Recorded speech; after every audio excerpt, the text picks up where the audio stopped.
where did things really flip for you from when it went from being a chef to now looking at food as fuel for the body and switching over to the more nutrient value side and looking at like holistic nutrition? So I left Hawks and I opened my own restaurant in Sacramento. So what would you tell somebody if, you know, they were getting onto their health journey, trying to be a little bit more conscious about what they're eating? What would you tell them about the sourcing of their food? You were talking about the quality and paying more for your food. Like what exactly would you tell someone to like better explain what it is that you're paying for? Most of the time it's like, honestly, I believe in energy exchange too, getting stuff fresh from a farmer. Hey guys, welcome back to the Truth Performance Podcast. My name is Clayton, and today we have a guest with us. Her name is Cynthia, and she is a chef who has been all around the world. She considers herself a conscious chef, and it's quite interesting. I've ran into Cynthia a few different times around Puerto Vallarta, and she has got a very interesting story, and the way she spoke about food and nutrition really piqued my curiosity and made me want to bring her on here and have a conversation with her and see and hear a different perspective around food and around healing. And then she's also involved with healing in the form of mushrooms, more specifically psychedelic mushrooms and psilocybin. So Cynthia, like, thanks for coming on here today. No, thanks for having me. This is great. So why don't you give us a quick rundown? Like, what do you do? Who are you? Where? Well, I think that's a very long question at the end of the day, or a long answer to that question. But at the end of the day, I like to consider myself someone who's just health conscious and trying to heal in the most natural of ways. I think the thing I noticed the most from working with so many different types of people is that we're all built very different.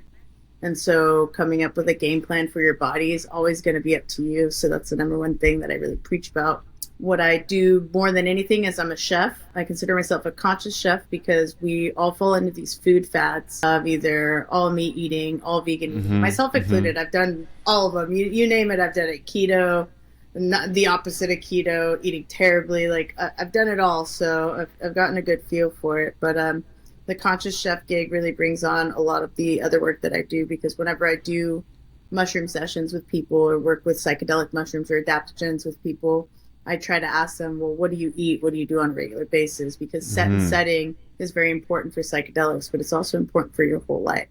Whatever mindset you're at and whatever setting you're in is going to like really control the outcome of everything going on around you. Yeah, and that was really heavily the part that really piqued my curiosity, because with so much polarization going on and so many people on this side or on this side, and there's no in between, and the way you articulated that literally everybody is different. And I talk about this as much as I can and try to bring it forth to people. And that's, you know, part of why this is the Truth Performance Podcast. There is objective truth, and then there is your own truth, and finding what is truly the right thing for your body, right? So trying to find that and dig through all the noise and all the bullshit to find what is your truth for what makes you operate best. Like with being a chef, like how did you get started? Like did you just start out like in a chef program in school, or how did you come up in the chef world? No, I started as a server. I did front of the house for years. I ran restaurants, so I did general management, and then I got in a car accident when I was 19 years old. I was born in Mexico, but I was raised in California.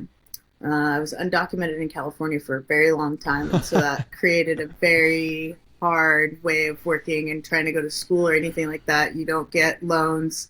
There's a lot of misinformation about what it's like to be illegal over there. You really have no rights at the end of the day. And so I did go to culinary school at 22 for 3 days. And what they covered in those 3 days told me that it was not worth dropping 10 grand on. And so I pulled out and decided to just join up with a kitchen. I went the farmer's route, so I did farmer's markets. I sold hummus with a Tunisian guy who taught me how to cook some things, and I kind of really got into it with learning from different people. So I could never work a job for more than 2 years before they would get a letter saying that my social security was fake. And so at the 2-year point, I'd have to quit a job before they got that letter. So it wasn't an embarrassing moment where I'd be like, yeah, I'm not legally here, which gave me the ability to work, I don't know, hundreds of jobs, because I'd always have like 1 or 2 jobs. And that was actually one of the things that caught me off guard. One of the places where I ran into you was at the Thursday night market at the marina, and I heard you talking to a guy. I believe he was at he had like dumplings, Oh yeah. and you switched very quickly to like perfect Spanish, and then went right back to like no hint of accent English. And for someone that's trying to learn Spanish and having a hard time with it, and I have friends that can switch perfectly from one to the other without traces of accent in either one of them, and you were one of them. So I was like, damn, okay, like there's more to this. It's not just a random white girl that learned Spanish. That's So right. very I cool. remember seeing you that evening. Now that guy's bows are killer. I forgot about that guy. Yeah. I have his business card. I have a stack of cards over on my table, and it's there if I want to order some of those because they were pretty good. Yeah.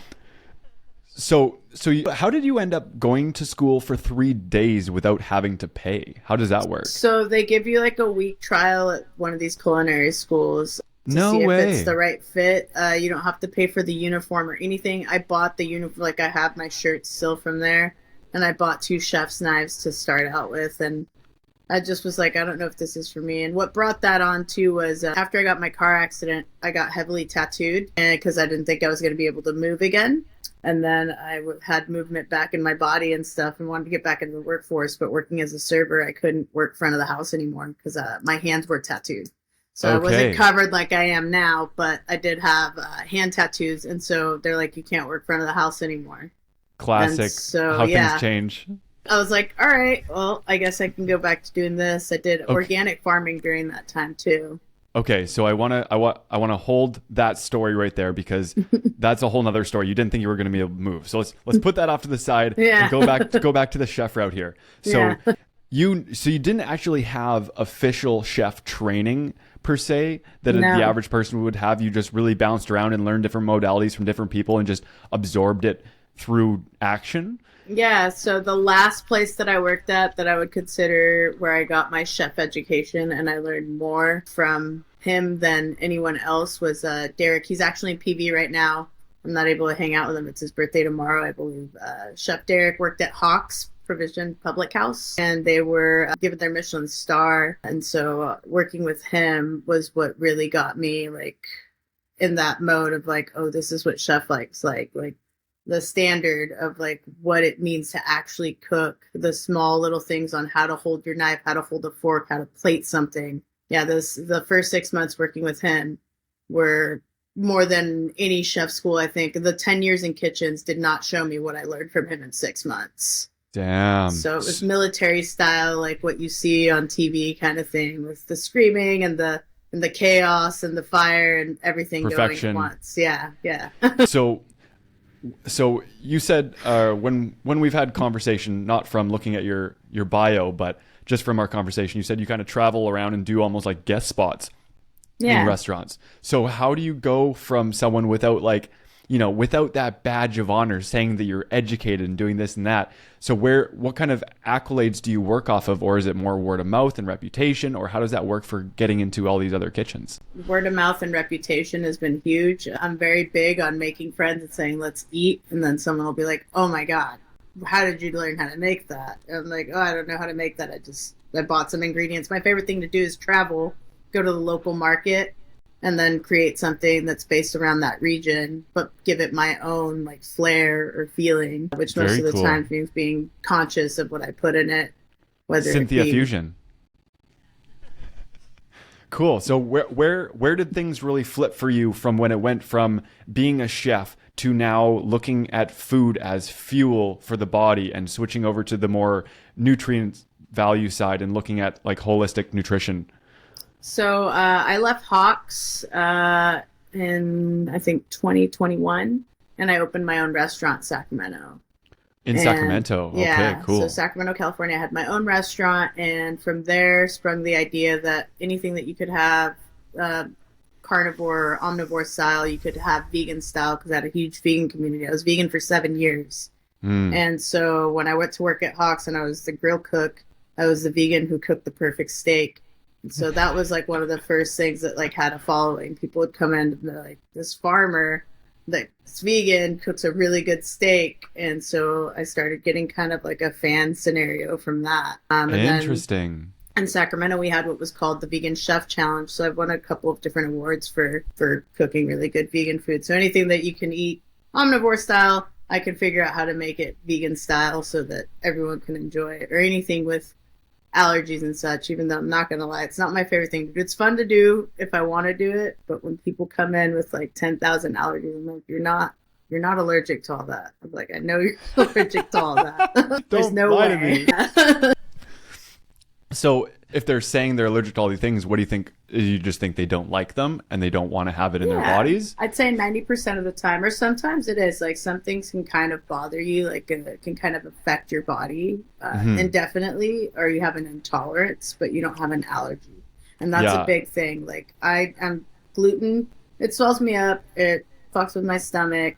I know this. Do I not eat it? Fuck no. Like, if I want a piece of bread, I want a piece of bread. But what do I do so that it's a conscious decision? I look at what I'm eating throughout the day so that I don't make double bread, scenarios going on. And then I'll eat sourdough bread or rye bread. Because those are going to have like a lot of the natural yeast that's going to break down the gluten naturally in your body. And then make sure to eat, some sauerkraut or something that's going to like the probiotics to break it down, some booch with it. You just have to figure out how to balance your body's. Everything in this life is balanced. So why would your stomach be anything different? Yeah, beautifully said. Beautifully said. I want to go back to the other story now. You said you got really sick and you were afraid you weren't going to be able to move, and you tattooed yourself up thinking this was it. What? So this goes back to when I was 12. So I have lupus. Lupus. I was diagnosed with lupus when I was 12 and suffered from kidney nephritis to a point where I needed a kidney. I have O negative Rh blood type, so it makes it very rare to find anyone to give me a kidney. Okay. So this whole health and balance thing started from when I was a kid. I was on chemotherapy for 5 years as a kid and told I was going to die. And so that really created a foundation for like fear that was being held in my body, relationship with my diet where I wasn't allowed to have salt, sugar, processed food. Like I wasn't allowed to eat anything but basically hospital food for like years. So it really took the joy of eating and food hospital completely food away. Gross. After that I went to remission when I was about 18.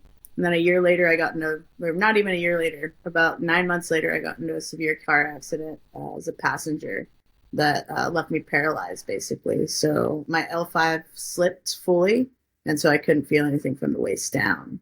And because I have lupus, it complicates everything a lot because I already have arthritis due to my lupus and a bunch of other side effects from medicines that I took for years and everything else, even though I was already off all the Western meds. So catch me up here. Lupus. Isn't that an autoimmune? Correct. So it means my white blood cells overproduce and basically attack anything in my body that it feels like major organs. So for me, it was my kidneys were most affected, my joints, and I started to have heart and lung problems the last couple of years that I was sick.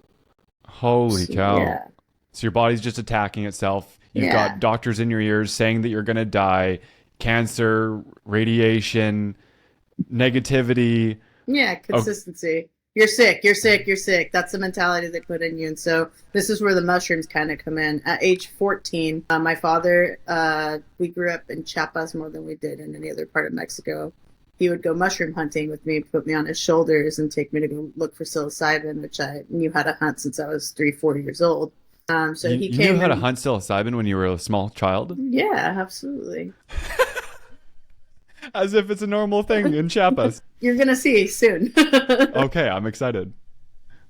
So yeah, my dad came in one day to my room and I was very depressed. Obviously, since I was a kid, I was put on antidepressants because, you tell a 12-year-old kid that they're not going to have a future. It's pretty fucking depressing. Yeah. And he's like, don't take that shit. He's like, eat these. I was already smoking weed. The state of California let me, as a 14-year-old, have a marijuana card for Marinol. So it was like a pill I could take because of the nausea and everything else that it was causing. Okay. And he's like, don't take the other thing for a couple days, the head stuff. That's what he called it because he didn't like those pills. He's like, just eat these. And he threw me a fat bag of mushrooms. He didn't give much more instruction than that. By then, my dad had been on his own course of his own pain of what it's like to have a chronically ill kid. And it looked like an eighth of weed to me. So I was like, cool, an eighth of mushrooms is like what I read online. I went on, a couple sites online and just eat them. No real instruction. I ate the whole bag. It was 7 grams of mushrooms. And that caused an awakening inside of my body. Where were you when you took them? We went to the river with my boyfriend at the time and 2 friends because they were supposed to take some. They bought their own, and I was going to split my bag with my boyfriend. And then I was like, well, this is only an eighth. I'll have to get his own. And so I ate the whole bag. And it was not a great time. I'm not going to lie to you. That's when you get, for me, when I go past like 5 or 6 grams, that's when things get difficult to manage. And it just like knocks you on the ground and you're just in your hole. So do you recall anything about that experience? I know it was a long time ago. Absolutely. I wrote it down. So I have written accounts of like what I was feeling that day because I went down for the count. Basically, I remember sitting on the clay banks is the area where we took them. And I remember the feeling of the sand against my face and the like water coming in and touching my face. And I was like, am I going to drown or like what's happening? And as soon as I closed my eyes, I went to another world, and there was just something telling me that if I wanted to live, that I had to choose to live, that I didn't need to feel sorry for myself, that I needed to choose to live, but that there was going to be a price, that the next several years were going to be really difficult, that if I was willing to accept all this pain, that there would be a beautiful reward at the end. But I had to choose to live every time that something very painful happened. And during those times, like now at my current age of 36, 22 years later, I now understand exactly what that all meant. But it definitely took a really long time to figure out why bad things kept happening, which to me now, I don't consider them bad things. They were just less than great things that taught me extremely valuable lessons to help a lot of people on their current journeys with mushrooms or with not mushrooms, because I don't always tell everyone like, yeah, take some psilocybin, it's going to fix your life. I don't think it's for everybody. Once again, everybody's body's different. Some people might need ayahuasca. Some people might not need anything, and they just need, heavy therapy and talking, and they can get it out on their own. But yeah, so that led me to remission eventually because I got less sick slowly but surely. My depression started, fleeting. I got really obsessed with mushrooms as a kid and started learning how to grow them, doing DMT, and just really like fully submerging myself into the world of mushrooms and how to go hunting. And so that's where that was kind of born from. A lot of things, of course, happened within that time in my youth and everything else. Flash forward to when I'm 19, when I have that accident. So you said DMT, you threw that in there very casually, just a sprinkle of DMT. Now, I can't remember if it was in Oaxaca or in Chiapas where there's a tree that grows all over the place. The bark of the tree contains high levels of DMT. Yeah, it's there in PB too. It's a mimosa. What? So yeah, it's all over the place. But I mean, extracting's a lot. I mean, it's not super difficult if you have a little bit of organic chemistry in your background, which me and my best friend, who I'll leave his name out of this in case he doesn't want it to be known, did not. But me and the doctor, because that's his nickname, that's what we started doing, is just experimenting with how to take some of these different plant medicines and use them. And at the time, I did not know exactly what they were for, and I wouldn't say that I was preaching like extreme responsibility and harm reduction. I literally started growing mushrooms and would show up to parties with bagfuls of mushrooms and go, $10, you can grab as much as you want with your hand, and that's what you can eat. And it was better than drinking, in my opinion, still. But yeah, I did that for one of the last weddings I went to in Canada before I moved to Mexico. I had like 20 grams of mushrooms. I said, whoever wants some, like, I'm doing this instead of drinking, because like did them at like 7:00 in the evening before dinner, and then I planned on driving home, and I closed the wedding down, had all the energy in the world, had a great time. Yeah, it was a little bit difficult to play pool because the table was moving a little bit, but by the time 2:00 came down and I winded down off the mushrooms, I was good to drive home, where like if I was drinking, that would not have been the case. So I had a lot of people that did mushrooms with me at that wedding. Very cool. It's always a vibe. It's always what I bring with me. My little bars of chocolates are my favorite gift to give the world. Oh, I love that. Okay, so you did a God's dose, and so you were 14 when you did that, correct? Yeah, I can't even fathom what that would trigger inside of a 14-year-old. Like, I did them when I was 28 for my first time, and that was a shock. That was a wild experience, and you did them at 14.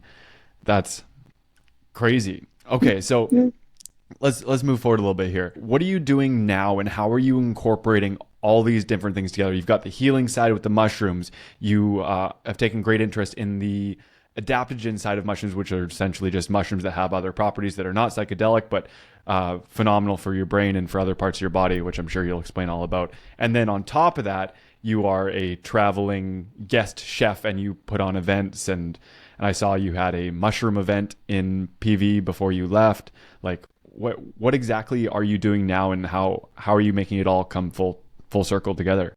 So the biggest thing that I'm focusing on currently is my microdosing company, because microdosing, I think, is the future and the easiest way to level someone in so that they don't end up taking a god dose at 14 and maybe not having it go the way that mine went. So yeah, the microdosing is probably my number one focus, and I've put my chef career behind me slightly. I don't want to ever open up a restaurant again. Don't quote me on that, because I know in a couple of years I might feel different. Now that the Michelin star is coming around to Mexico, I'm tempted, but it's just so draining, and that world is very toxic at times. And so the biggest thing that I do with as far as chef work currently is curating that, like, mushroom menus and health conscious menus for businesses. Like Raices is one of the places where I helped create some of the menu items No so that way. they understand more about food costs, how to reuse all their scraps so that they're not wasting anything. So that's when I say conscious, it's not just conscious for like your body, but it's conscious for the earth too. Like, the amount of Hmm. water and food waste is incredibly ridiculous in restaurants, especially when you go into fine dining. You throw Yeah, away half of things. I know. I was having this conversation yesterday where some of my friends were asking if I've ever been on a cruise or would want to go on a cruise. I'm like, honestly, I don't support it. As much as it'd be a cool concept, I know how wasteful they are as an entity, and the business, how they operate, being on international waters. They float in a lot of gray areas when it comes to their workers and the policies they have to follow. And I just don't want to be a part of it. It sounds like a cool concept, sure, but at the same time, like, I don't want to be trapped on a boat with a bunch of people that are just okay with wasting that much. And Yeah. also, you mentioned that you helped do the menu for Races. If you haven't caught that episode, anyone that's watching, I did a conversation with Eduardo, who is last week, who is the owner of Races Chocolate, and we'll put that episode up on the up in the corner here. And if you want to watch that one, you can watch that, because we talked a lot about the what was on the menu and how it was curated and how it's all very sustainable and, like you say, very conscious. And I haven't had a single thing that I wasn't impressed with at Racy's Chocolate. I love going to that Very place. cool. It's Yeah, such a no, vibe. Eduardo's a great friend. He was my first friend in PV, and he takes so much pride in everything he does and puts so much love and effort into it. And that's exactly the kind of like people that I want to be helping with these kinds of situations, like where, you're starting out and you're not 100% sure how to go into the food business. I know Hmm. the food business left to right, up, down, every which way. So, consultation in that form is like probably the other side of my business,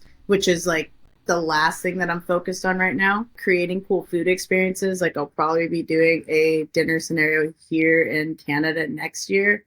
Right now, I'm focusing more on working on myself and plant medicine. So microdoses, making chocolate bars and giving one-on-ones or group sessions with cacao and mushrooms, and then doing one-on-one work with people that are maybe on a lot of medications or not feeling well, and figuring out how we can fix their diet. So right now I left a couple clients that I was cooking for personally in PV, that I would come cook for them once a week. All their food goes in the freezer, and I would examine their blood tests and everything else so that we kind of figure out where their levels are at and what we can give them naturally instead of taking a capsule or a vitamin or getting these infusions. Like, sure, the vitamin infusions and things like that are great when you're just not taking anything in, but it will make you sick too, because once again, it goes back to what we were talking about.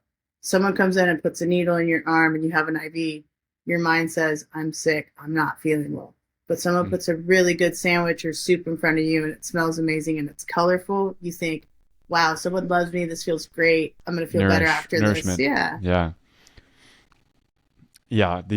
the notion of food being, I don't want to say anything but saying that it is not medicine is just absurd, and it's very one track minded and very closed mindset in my opinion, because it is, there's everything that we need to sustain and heal and medicate is all already here. It's all you can find it in food, whether it be It's tamarind or sea or spices or different plants that you wouldn't necessarily eat, but it's all still there and you can eat it. Like it's all there. It's where it all came from. So absolutely I think it's nature's putting the answers out there, and I talk a lot about that when I do any of like my food nourishment classes. That's the other thing I'll be starting up is Zoom workshops and in person wherever I'm landing. So I do workshops for mushrooms and for food on how to change your diet and learn how to food prep very simply, mostly dairy free and plant based. But I talk a lot about what you can be adding into your diet throughout the week if you like to eat meat. I'm like, well, if you're going to eat meat, go to a butcher that you actually know. Don't just buy meat from Walmart because it's on sale. There's a reason that stuff's cheap and on sale. Like, it's not just because like you need to save a buck here and there that you're going to put that buck here and there off of your body, and your body's worth everything. People here have watched me spend so much money, and groceries are so much more expensive here in Canada than they are in Mexico, but I'm worth it. My body's worth it. The people that I'm trying to nourish here are worth it. So that never feels like the wrong move to spend, $7 on like a juice. It was like $7. Like, that's one juice. I'm like, yeah, but that one juice is gonna like make me feel better. Like, why wouldn't I drink that? And Mhm. especially like when you're on the road, which we're on the road a lot sometimes in general, and we start thinking, where you're at the airport, just have this and just have that to save yourself some dough. I'd rather not eat. I'd rather fast at that point than I do. That's what I do. Anytime there's travel days, I'm like, okay, well, I'm doing a fast day because I do not want to substitute what I would usually eat to put whatever they're serving in an airport because I do not want it. So now my travel days are fast days. yeah, it works out okay. I mean, yeah, you get there maybe a little bit moodier, a little cranky, depending on how well you planned for it, but it works out so much better. And that's the other thing. I mean, your water, your sleep, and your food and your air. These are things that you need to be alive as a human. If you don't take time to do breath work for yourself and take meditation time, if you don't sleep well and you're consistently not sleeping well, you're going to like lose it. If you're not eating well, you're going to 100%. lose it. Like, all of these things are so vital for like our healthcare at the end of the day. That is healthcare, get rid of insurance, get rid of all these doctors and stuff, and like really focus on those bases.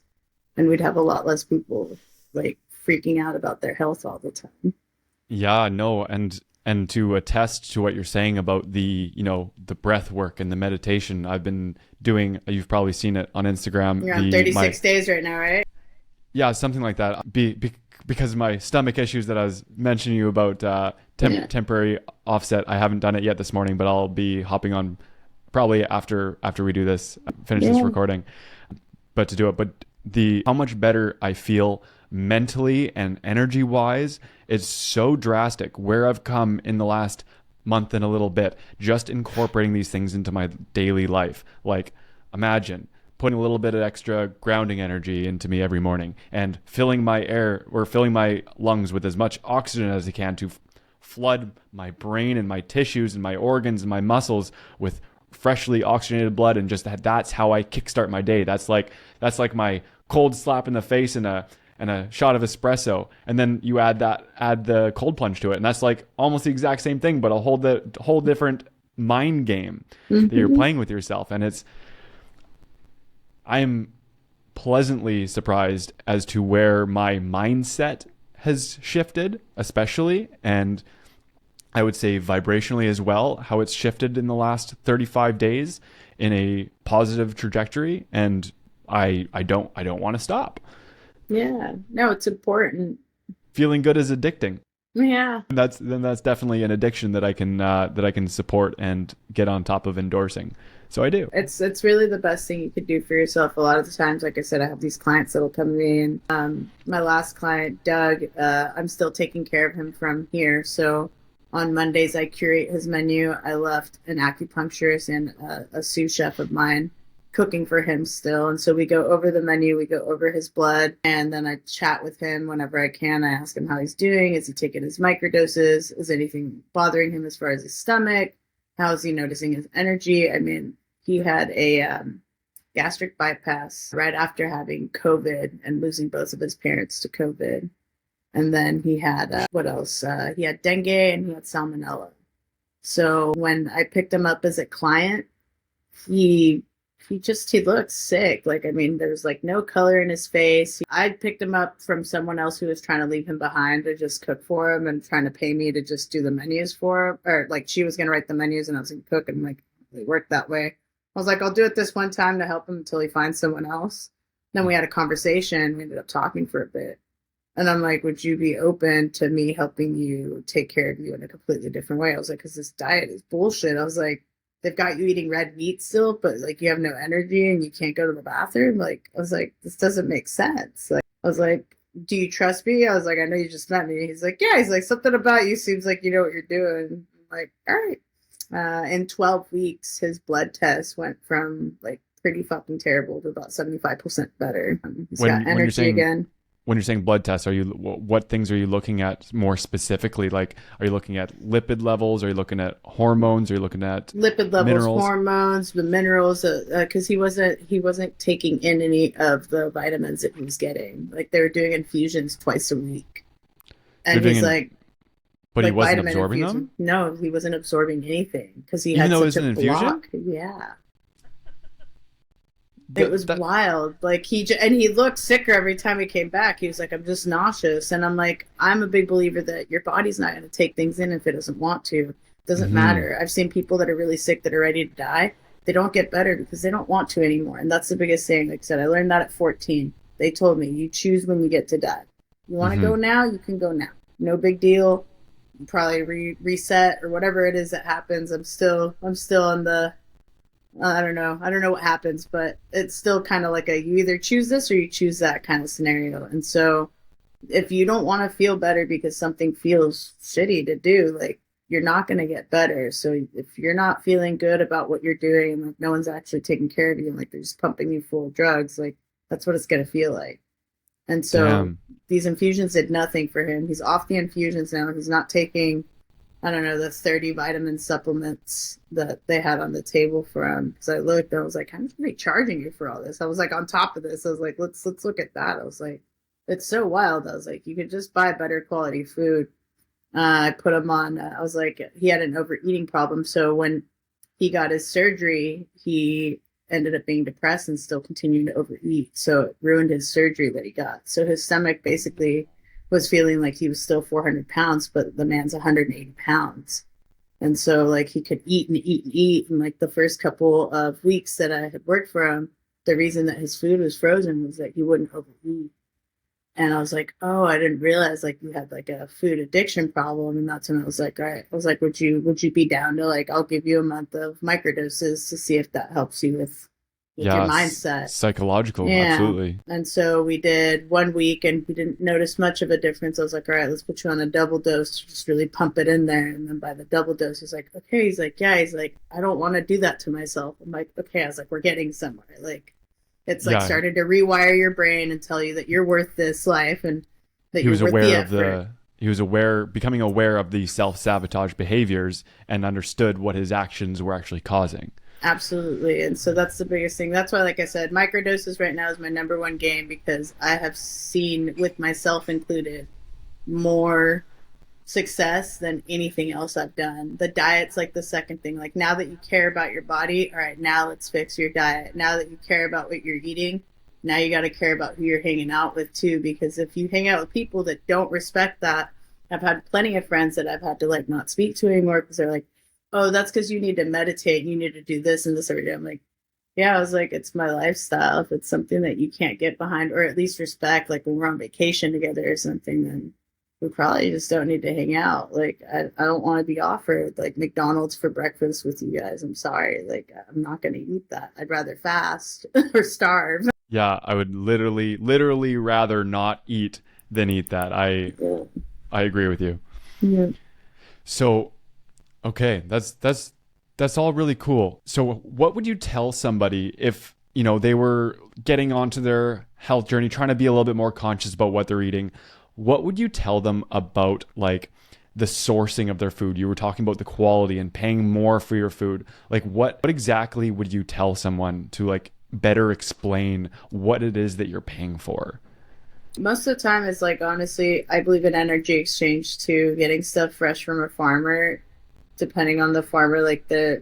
I worked for a farm for 8 years in California, and he's an organic farmer, and I learned a lot about everything that comes from the ground and the vitamins that Hmm. come from the ground, and like not washing off certain produce. Like when we get produce, and I'm living on a farm right now here with my girlfriend. She's a farmer, and so, she brings in like a fresh thing of carrots. She's like, "Do you want me to wash them off?" I'm like, "Nah, just give them a quick rinse. I want some of that dirt to go into my food because it's got good microbes and good minerals naturally. And I'm about to boil it. So if there's anything that's not good for me, it'll boil out." So sourcing as far as that goes is, yeah, know where your food's coming from. Stuff that's pumped full of GMOs or processed food is always going to hurt you. I'm not going to sit here and act like I don't eat processed food sometimes. I like to get stoned.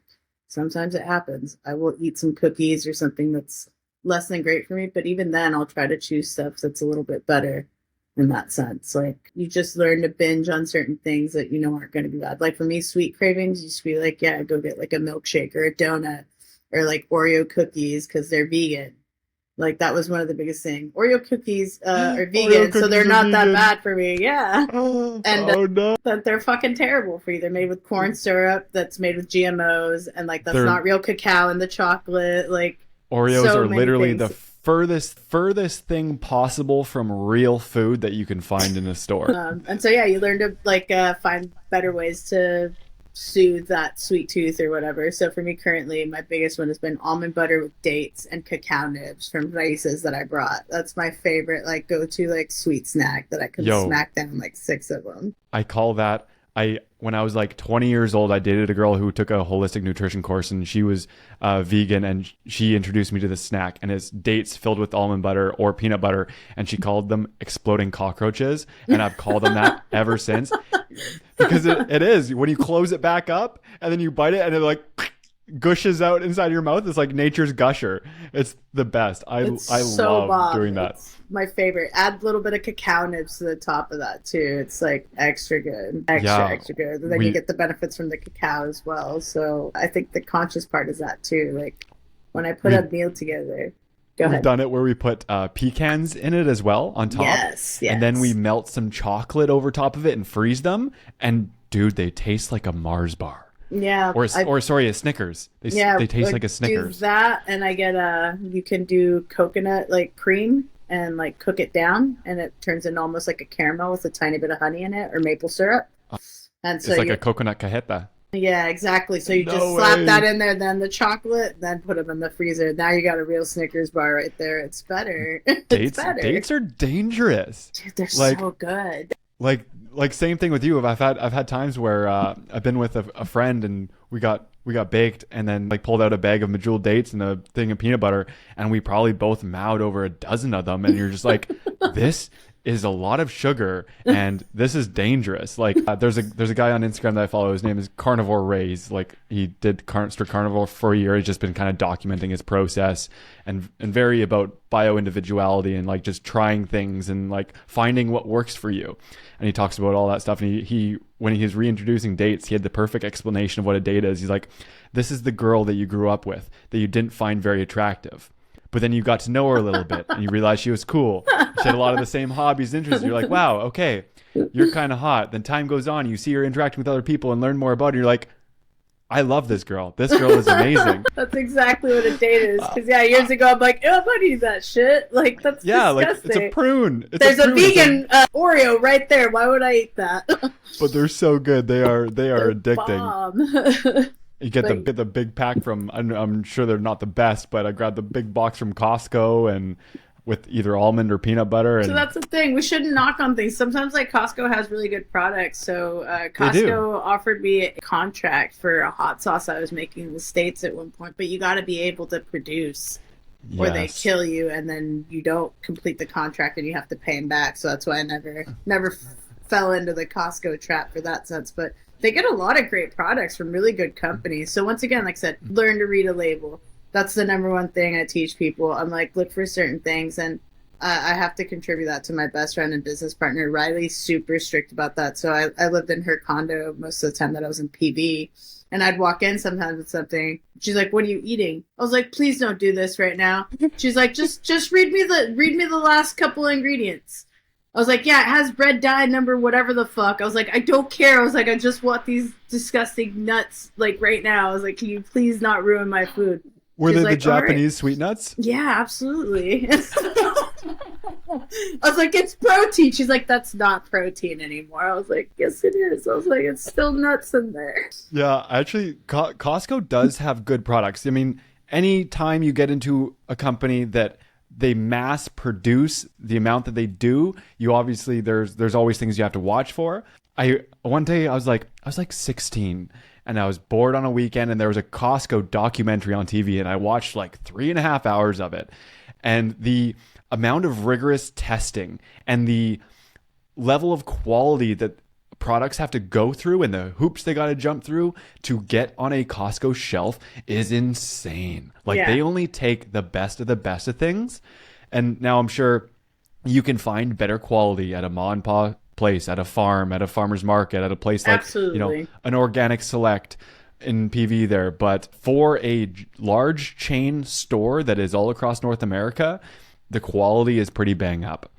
Yeah, and that's the thing. That's the other part I tell a lot of people. Like, you don't have to be rich to eat well. Like, it does get expensive when you want to eat certain things. Like, when I want to make these ridiculous bars with like the organic coconut shavings and everything, especially like here, I'm finding it hard to do certain things since I've gotten so used to cooking in Mexico that now I Hmm. have to like reshape my brain to like, okay, what do I need up here? So that's another thing with eating consciously to look out for is don't eat stuff that's not in season. Your body doesn't need the vitamins from it. There's a reason papaya and mango is constantly around, and pineapple and PV and bananas, because you need all those things to survive the heat wave that you're going through currently. The sweating out of everything in your body means you Hmm. need coconut water, you need mango, you need the extra potassium, magnesium, and all those minerals that are coming from those. You need the stuff that helps your skin survive the heat from that and the Hmm. sweating that you're doing. So up here in Canada, I don't need mangoes or pineapple. Do I want it right now? Absolutely. I'm not It's just going to not the eat the same though. mangoes. No, they're terrible. No. I went to the store. I was like, "What is this?" I was like, "This is a mango?" I was like, "That's Yeah. not a mango." I'm like, "It came from Mexico." I was like, "Did they pick it like right off the tree and let it grow here somehow, or like what happened to this Yeah. guy? Poor buddy." Yeah, same with the pineapples. I struggled so hard. I was in Canada for 3 months last summer, and finding pineapples, I just had to give up.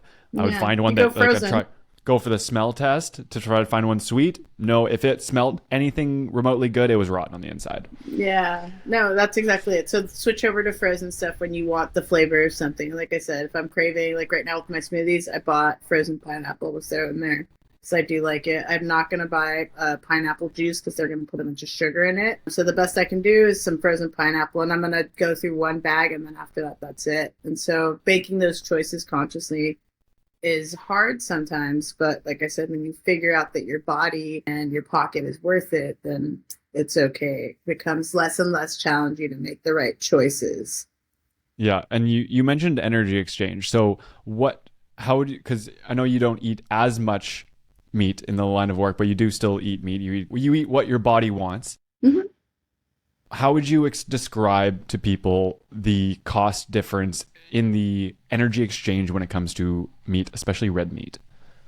Honestly, I noticed that, so about 2 weeks ago, I was sharing with you also that I had some troubles with my stomach because I decided to go hard. I was like, I miss pork, I miss beef. Honestly, it doesn't taste the same in Mexico, even though I got a really good producer there.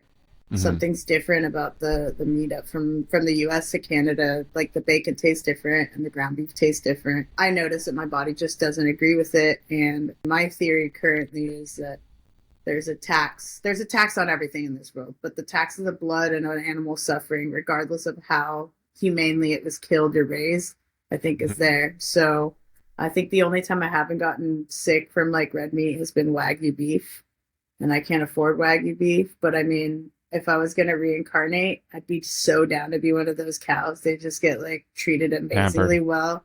Your whole life, you don't have to worry about anything at all. And then you die one day. I'm like, okay, but I have to worry, and then I die anyways. So feel like that might be some of the reasons. But the other part of energy exchange I want to talk about too is when you go somewhere and someone cooks your food, what that feels like too, and who's growing your food, the kind of energy that you give into your garden and stuff. Someone that's pissed that they're a farmer and that they have to keep doing their job, you're going to notice their produce tastes like shit. It just doesn't have a certain umph to it. And because I think that that really goes into the food at the end of the day. It's something that I teach with the kitchen. When I had my own restaurant, if you walked into my restaurant and you jump on the line and you're like, throwing your apron or throwing stuff around, I'm like, hey, I was like, why don't you go take a microdose and go take a 10?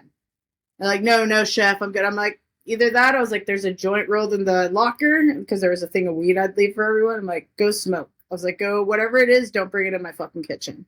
What a brilliant work environment. They come back in, and then now they're able to like unleash and talk about what's going on today. Oh, dude, I just like blah blah. I'm like, okay. I was like, next time, I was like, learn to talk about your like whatever it is you're feeling. I was like, don't bring that shit into my food because that's when accidents happen. That you cut yourself, you burn yourself, and the food comes out like shit. It happened to me earlier. I got really frustrated. I was telling you that the rat and stuff that ate all the stuff in the thing, and I had to cook snack real quick. I burnt the shit out of the food I was making in my little cabin. We live in an off-grid cabin on the farm. And so it's a lot harder to do everything. I don't have running water. That's what I was actually working on before I hit you up. Was like I'm building a water pump system with my foot to like get it either from the river or from like a reserve. And I've been doing all these little projects to get things together. And the kitchen's like super smooth running and I can cook like extreme amounts of meals out there. But I was in such a bad mood that when I went to go plate my food, I'm like, this tastes like shit. I was like, because you're in a hella bad mood. You should have just stopped and not made food anymore and just warmed up some pre-made food. But I was like, I wanted what I was about to make, which was some chilaquiles with some eggs. And it all just burnt. And it's because I was mad and I was in a bad mood.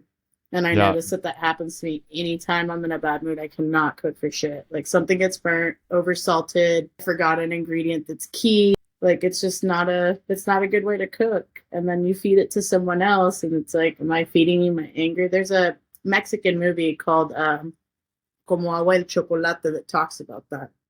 About how the salsa's extra spicy when like the woman's like really mad. And when she's feeling extra spicy.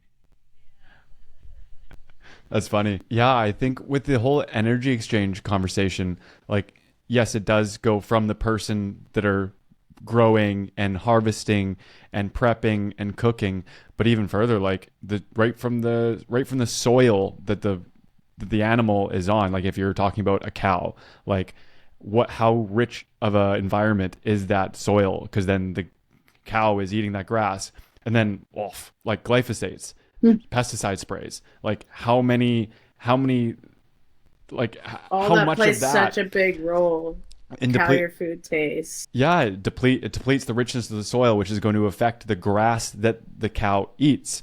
And that's part of the cow's health, because just like us, we want to put the energy of something good and beautiful and nourishing into our bodies. So does the cow. So does the cow that we will eventually eat. It wants to be nourished. It wants to have all the nutrients and live a vibrant feeling life and be full of happiness and love and all these things. Where obviously, when you get further into North America, into the States and Canada, you're dealing more with farm raising, which means tighter vicinities, it means less pastures, it means more pesticides, it means less regenerative farming practices. It's really fucked up at the end of the day. Like, I mean, I was vegan because I went vegan by accident, to be honest. So I ran a beef jerky company. At some point, like I said, I've done it all. I went beef jerky and I went to Harris Ranch in California where you could pick your own cow. So I'd literally come and like, I want that one, I want that one. Like this was top quality brisket. Like they sold this stuff at the airports. The business partner that I had ended up selling off the idea and stuff. And that's a whole nother story, but it was really good quality meat. And so I was really into working out. I was in the best shape of my life around that time in some ways. Like I looked great and was like really muscular and like the slimmest I had gotten since I was sick as a kid and stuff. But I always had headaches and I was always frustrated and angry. I had a lot of anger issues during that time, and all I did was eat meat. I literally would come to a friend's house. I was like, can I put my steak in your fridge? Because I'm going to need this in like an hour or two. And that's just how I lived my life. I went to a Vipassana, a silent retreat.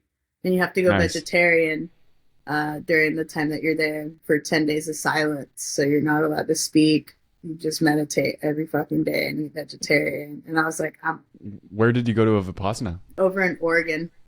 In Oregon. Okay, I have a couple friends that went to one in BC in Merritt, Okay, very cool. and so I have two friends that have done that, and it sounds like a wild, wild experience. I didn't I make it past 7 days, to be honest. I couldn't handle the quiet, and it You was just bounced. too much. Yeah, I was like, I can't handle this. I like felt like I was going crazy. I'm a talker. I talk to myself or whatever pets I'm around. Like I talk out loud as I'm moving stuff around, or I have music on to sing with it. And so that was the thing. I ate a lot of meat, and I was like, I have to shut up and not eat meat. So for 2 weeks before I left, I went vegetarian, and I noticed a huge like spike in my energy levels. My arthritis was a lot better. I just like noticed a lot of differences. And so this goes back to once again the conscious part. Everybody is different. And I think your body changes multiple times throughout your life.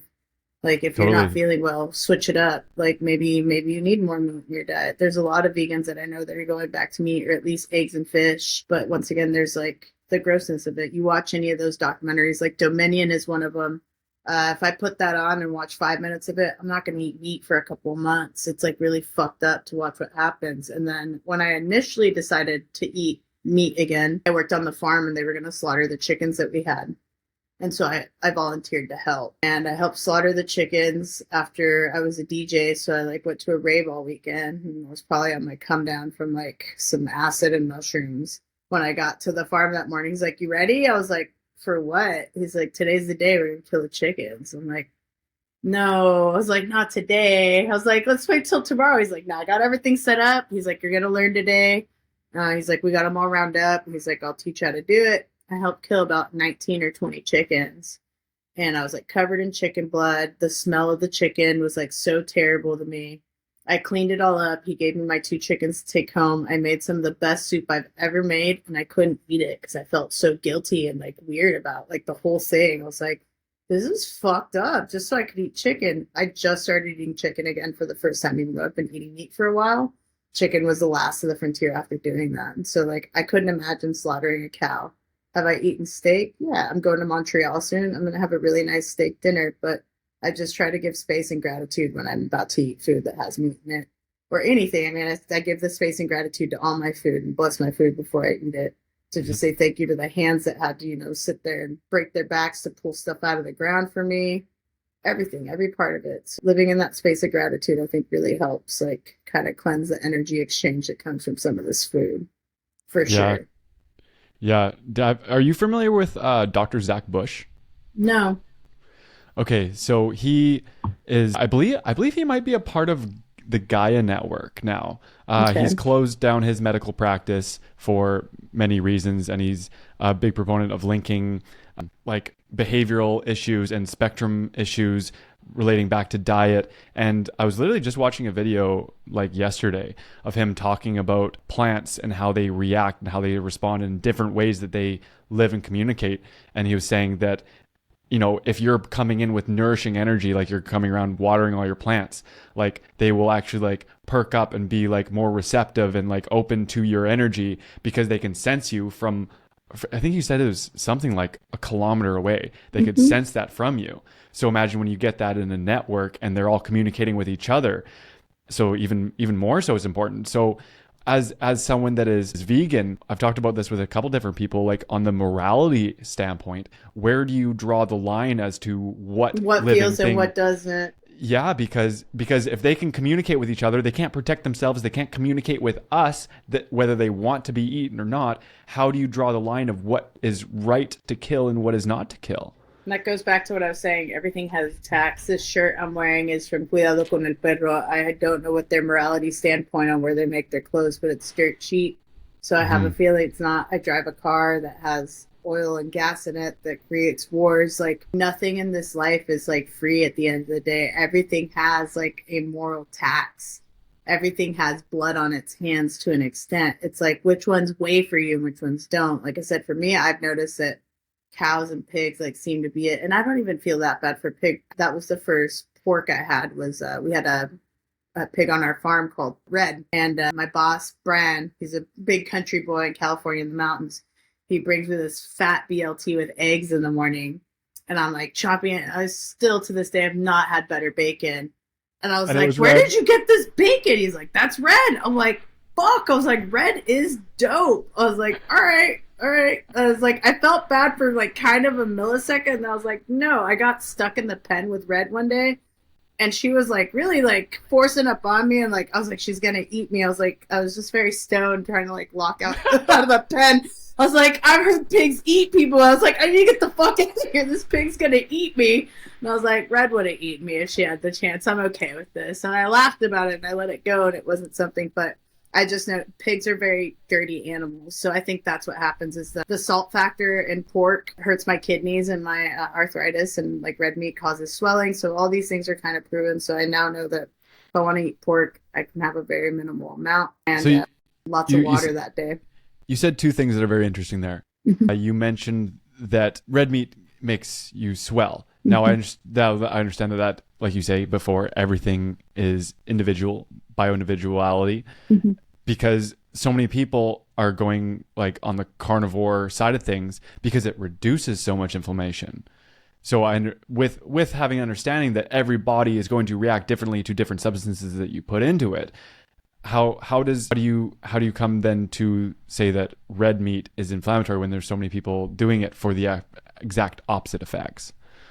That's the thing. I don't think there's a lot of science backing what they're saying so far. From what I've read, most of the time is that red meat causes swelling. Like it's the first thing the nutritionist pulled me off of when I went to the doctor. So if you go to a nutritionist, they're going to tell you not to. Like, once again, I think these extreme diets are dangerous. I don't think you just need, it's balance. Your body can't just survive on just meat. Like, I mean, it can, but it's going to have long-term damaging effects. Maybe it's not causing swelling now, but are you going to stay on meat all the time forever? I don't think so. I don't know anyone that has done that. You think of like a... When you say swelling, are you referring to inflammation or other forms of swelling? Swelling in my belly more than anything else. I get like bloated. And then I get arthritis pains. I instantly get arthritis, but I think a lot of it has to do with what I supplement my meat with, which like a good steak needs butter and salt to be a good steak. That's all you need. And so those things too, dairy seems to do that for me too, unfortunately. I love dairy. I'm not a huge fan, once again, of the dairy industry, but like here, there's like a local farm that my girl used to work at that has apparently really good cheeses and everything else. I do goats and sheep's milk or butter or the cheeses. Those don't seem to have any effect. And it's the caseins in that affect you, that make you swollen, and they cause respiratory issues too. They cause mucus to like build up. Once again, it depends on body type. I'm probably way more predisposed to it because I have lupus. So I have rheumatoid arthritis in my body already. So anything that's going to trigger my immune system to have a response is going to trigger it probably 10 times more than a normal person. I think someone else eating meat could probably get away with it pretty easy. And I do. I know a lot of guys that like work out and they don't seem to say that, but a lot of them will complain about pain all the time. And I'm like, I don't think they're identifying what kind of pain they're in. They're just like, oh, I'm just sore from the gym. I'm like, you're just sore from the gym every day. You work out every day. At some point, like those stresses shouldn't be the same anymore. Yeah, it's so interesting because you can find studies that prove anything you want it to prove, essentially. But then you've got anecdotal on both sides. So like how anyone can draw a conclusion that there is one thing that is better, that there is one thing that is optimal. Like, it doesn't work that way because there's so many people that say the exact opposite. And I fall into that category a little bit. Like when I'm dialed in and I'm eating mostly meat and eggs is when I feel the leanest, I feel the least bloated, and I've got like steady energy. By chance? I don't know.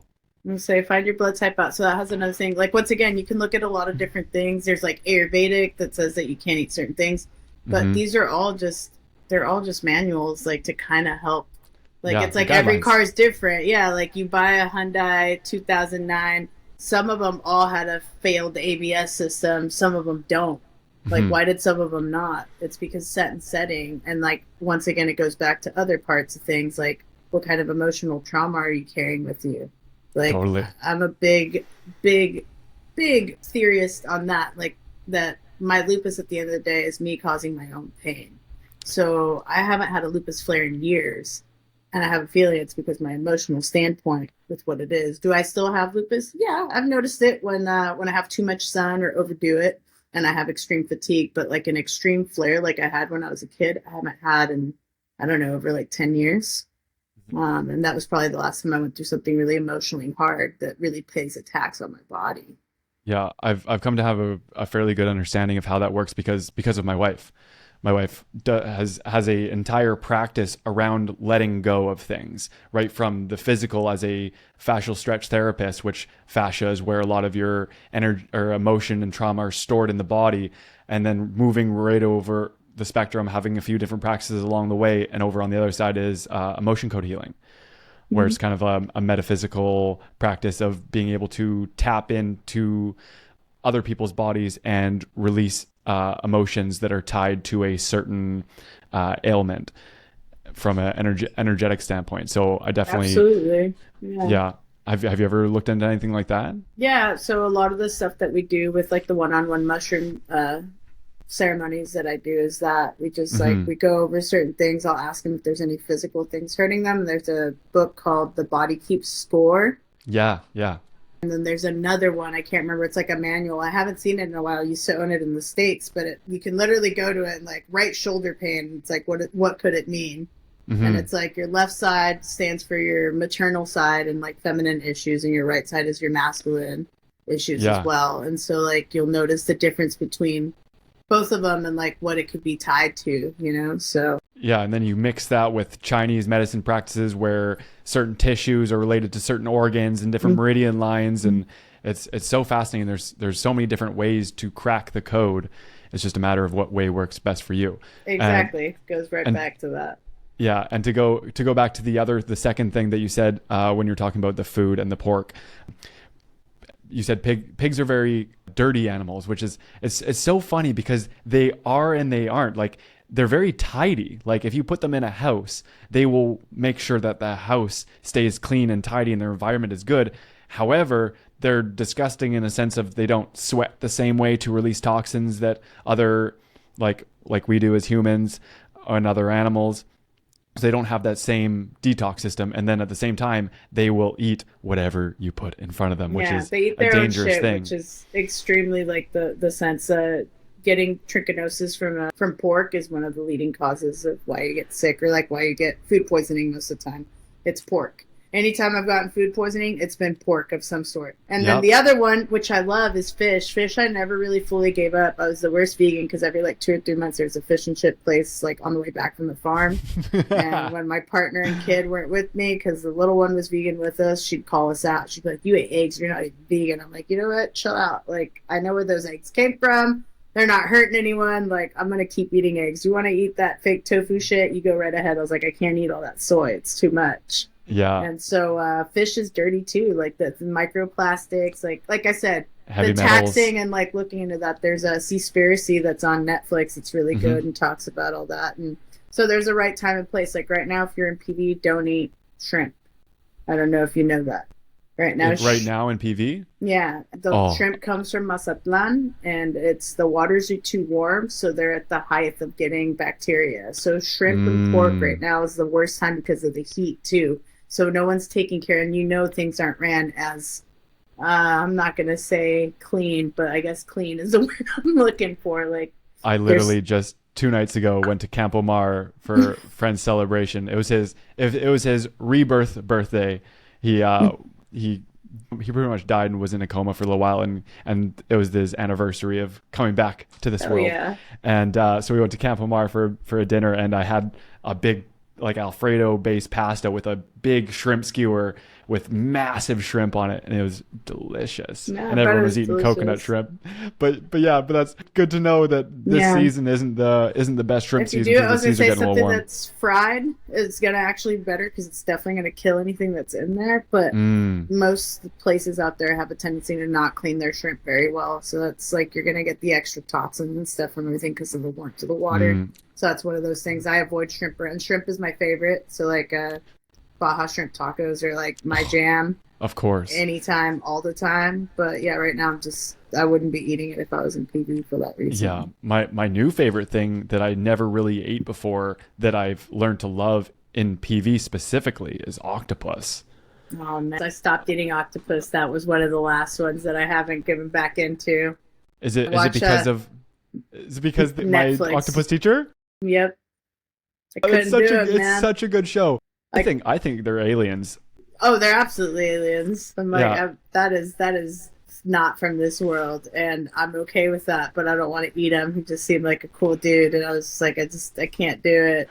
They're so good. Yeah, no, they're. I haven't had it in years. I don't remember the last time I had octopus. Probably about 10 years. I hadn't had lamb in a couple of years. I just ate lamb for the first time in a while because I was like, poor baby lamb. But like I said, sometimes you just gotta let go of certain things, and if my body was asking for it, and I felt like eating it, all right, I'm just gonna feast up on what I feel like. So Yeah. Earlier, I was pointing at me. I was telling you before we got on, I had food poisoning last week, and I know exactly where it came from. A little while ago, I was at Carne Select, which I don't think I'm going to be getting any meat from anymore. I don't feel like it's the greatest quality. It's usually disappointing, even when you get like a nicer cut of steak. It's that's the not one on that great. Francisco, right? Francisco Villa, right across from La Comer. Yeah, I didn't like them at all, to be honest. I didn't No, think, no. I'd rather buy at La Comer or Organic Select gets good beef. But honestly, if you go drive into Tuito or take the bus into Tuito, the farmers out there have the best beef I've ever seen. That client I was talking about, that's where I hmm get him when we've slowly been introducing like one or two beef things back into his diet. It's like, I miss it. I want to eat it. I'm like, hmm your body wants it. Let's put it back in your and diet it's slowly. just so full of nutrients. Yeah, absolutely. Like I said, your body knows what it wants and what it needs. And like I said, this last 2 weeks, I was like pretty determined that I needed more protein because I just started hitting the gym again. And so I just was like getting on a certain thing and I was trying to be lazy and I can cook. That's the other thing that I'll talk about too is like when I was vegan, I was like, I get plenty of protein. Plant protein and meat protein is not the same. And all these No. documentaries have proved it. And that's okay because there's not the same amino acids and everything else. And if I'm just going to supplement it by taking pills and spending more money, why wouldn't I just take the hit and figure out how to eat it naturally? Are you familiar with Brian Johnson? It sounds familiar. He's a billionaire, multimillionaire guy, and he's basically trying to reverse his age and live forever.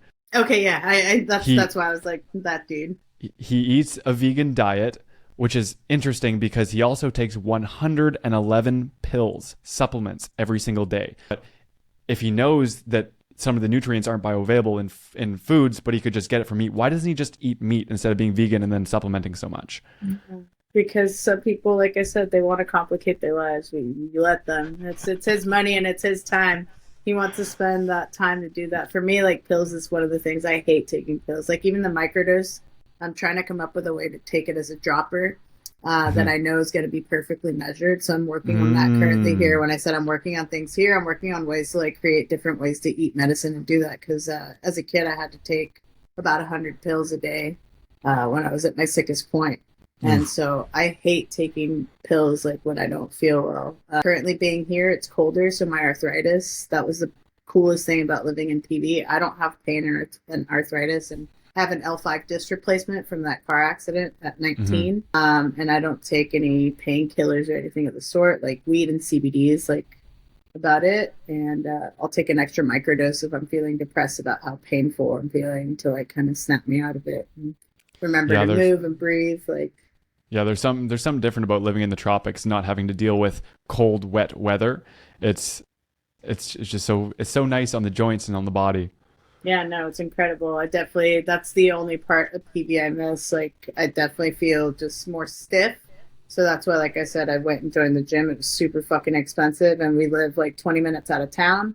So right now, when I get off this call, I'm still gonna go hit the gym and make do. And so I know I just have to get in there. I've been hitting the sauna too, and then Nice. once again watching what I eat. I can't eat. I want sweet breads or like massive amounts of bread. Like I think that's the thing I crave the most here is just coffee and bread in the morning because it's like warm and comforting, but it's not gonna help me. And yeah, I'm at the not a same big time. coffee person either.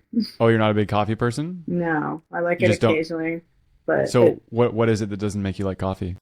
I don't like how I feel addicted, and I don't feel like I pop up every morning after I start drinking it. So it definitely has like an effect as far as caffeine. It's a drug, so there's that. It definitely causes me to sweat and swell a lot more. Feel That's the extra sweaty and swollen. cortisol and adrenaline.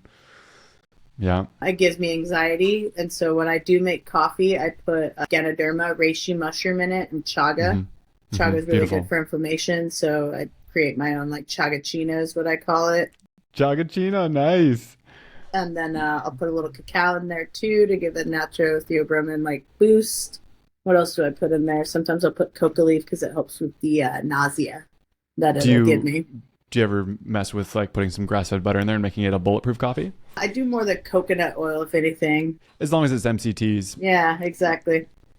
Cool. Yeah, I messed with doing coconut oil in the coffee, but my body just wasn't liking it. It was having that much coconut oil in my system. It was getting a little bit inflamed in my stomach, so I just switched back to butter, and then it was fine. Yeah, coconut oil seems to be good with my body. That's what I've noticed. Like over the years, I use it for my CBDs made with coconut oil too, with MCT oil. So I'll just put that in there, and the CBD helps with, once again, the Just anxiety and the throw that in your pain. smoothies. Yeah, absolutely. Just Nice. put it right in there. Anything that I could put directly in my morning beverage of any sort is perfect. Sometimes I'll open my capsule of microdose and put it in there too. So I don't have to take a capsule, but then I feel wasteful for not using a capsule. I also use kratom is something that I've used on and off over the last like 2 years. Oh, that's yeah, that's a another plant medicine that is more of a euphoria style. I had some at a wedding once. It works on the opioid receptors, but it's not an opiate. So if you're in extreme pain, really helps get you out of pain instantly. You just have to find the certain threshold. If you take too much, you feel high. You feel like drowsy, very similar to an opiate high, which makes me feel extremely uncomfortable after my history of opiates after my car accident. Yeah. So I'll use like 1 or 2 capsules of kratom, like I said, CBD, and then pot. I've now learned that it's just something I like using more at nighttime. It causes paranoia. The older I'm getting, the more paranoia I seem to get from smoking pot. Funny how that changes, eh? Yeah, it's fucked up. I used to be able to smoke all day, every day, and now I like take a hit of a joint and I'm like, there's cops coming to my house. Arrest me. Yeah, I'm like, what? Yeah, it's funny. I'm the opposite. I've gotten less and less paranoid as the years go on and I get more comfortable with it. But I've also become more comfortable with my skills while being on it. It was almost like a competition for me. How high can I get and still function and like have my wits about me?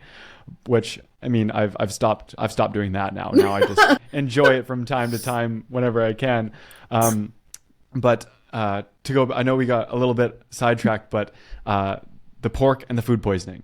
So I know exactly what I ate. Usually I don't buy pork at all. I'll buy it in the form of chorizo or bacon. And that's pretty much it. Other than that, I don't really buy pork. And I saw they had pre-cut up pork with pastor sauce and stuff. And I was thinking, hey, maybe that'd be a good way to spice up my like ground beef and cook that and add the sauce in and everything to the ground beef might make it good. Well, I ate some of it, had a bit of a tummy ache, and then I froze the rest of it. And then when I pulled it out of the freezer and remade it, I ate that on Monday night, and then Tuesday morning I was shitting my brains out. So I fairly confident pinpointed on that one element that was not Pork's usually in my diet. Dangerous, man. It's the most. I love pork belly. Is probably one of my favorite things. I got a pork belly here that I'm gonna prep for us here soon, and like it's the next time I'll probably eat pork. We have some pork sausage that we got from a local farmer. That's in my freezer. Like right now, the freezer's got fish, pork, chicken. I got all the proteins, but I just made it a new rule to not eat meat for dinners. I think for lunches is better. I have more time to process it. I think when I eat it for dinner, I notice that I feel heavy at night and I wake up heavy feeling in the morning. So finding the right time to eat these things is the other part. I said everybody's body is different. Just figure your shit out. Totally. Yeah. What kind of clock does your digestive system want to work off of? Does it want to go more of a circadian clock where like you're saying, you feel nice and light going to bed, and then your body can do all its restorative things and come in fresh the next day, and you want to have more of your meats in the morning or daytime? Like there's just so many different ways to skin it. Yeah, no, it's an interesting thing for me. Like intermittent fasting works a lot too. Like I can't eat first thing in the morning. Today I had a little bit of cereal because I had a stomach ache from getting stoned last night, and I had some of those dates with the almond butter, like right before bed. And I woke up, I was like, I feel nauseous. I was like, you just sugar bombed yourself and probably spiked your blood sugar before bed. Right before bed. What did you think was gonna happen? Like, yeah, I was like, you know what you did. I was like, just let it go. Drink some tea. have a little like Yes. cereal, get The over last it. thing you want to do is shame and guilt yourself for it and then create a poor relationship with not only that food but other foods you're eating as well. Like you don't want to be creating that in your world either. Yeah, that's the thing. I like what you're talking about, how your wife does that, the letting go thing. It's so much easier to just like take accountability, figure out what you did. All right, you got the accountability part. Now just change the behavior. That's it. It's Yes. like, it's Now that fucking easy. let's make different choices. Let's choose to make ourselves happy 6 hours from now or the next day. What's going to fuel our body to make it feel better? Let's choose that. It's a lot more Absolutely. fun. Yeah, no, It's so much. It's so much fun. you get to enjoy your life. So it's like the reason we're here, I think, at the end of the day. Like, if you're not here for that reason, then you're fucking up. Like, you gotta find ways. And food is such an enjoyment, which is the other thing about it. Like, It food is is. medicine, but it's happiness too. Like, I would consider food my drug in a sense, because I think I talk more about food and mushrooms like than anything else. Like, we went camping last weekend, and we went with my girl's friends, and I had never met them. And they're like, "Oh, she's a chef. I don't think she expects anything fancy because we're camping." Meanwhile, I'm over here like making aioli with like a hand grinder that's like for my coffee. They're like, "What do you do?" I was like, "I'm making aioli for these, like, we bought these really good brats, and I did like an elote style thing on top of it with like a Tabasco aioli, like with whatever we had on hand." We found chanterelles when we went for a little like walk hike type thing, and No I like way. found like 16 different kinds of mushrooms, and some were chanterelles. And I was like, with the leftover pork, we can use that to make ramen for breakfast ramen.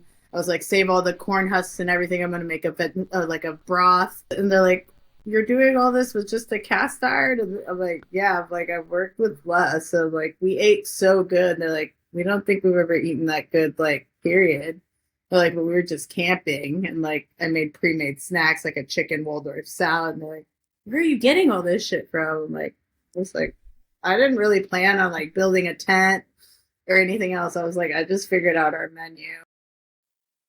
Yeah, we'll let you guys that live here figure out the accommodations and let me take care of the rest. That's basically all my trips are around about that. Like I said, right now we're going to Montreal. I have our Airbnb paid for that's in Little Italy near all the restaurants in the big market I want to go to. Everything else to me is Yes. background noise. I got restaurants picked out for the whole week with Would You Rather, because it's my girlfriend's birthday. So I'm going to give her choices like, would you rather eat this or this kind of A thing. create your own experience dining Yeah. session. Yeah.